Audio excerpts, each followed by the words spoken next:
Hola, em dic Ainara i es diu Maria.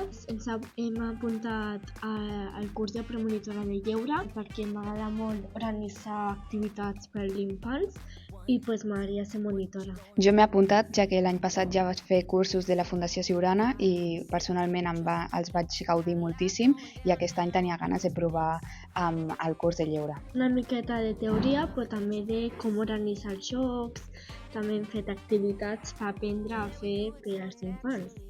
Hem estat treballant bastant els valors com l'empatia i ens han donat molts de mecanismes per incloure tots els infants i que tothom es senti part del grup. Jo estic estudiant, llavors a l'estiu volia fer colònies o campaments. Personalment el curs de lleure el trobo molt útil perquè et dona moltes eines per afrontar situacions com un infant que s'exclou o no saps quin joc fer quan plou, moltes eines per afrontar totes les situacions que et puguis trobar quan ets monitor.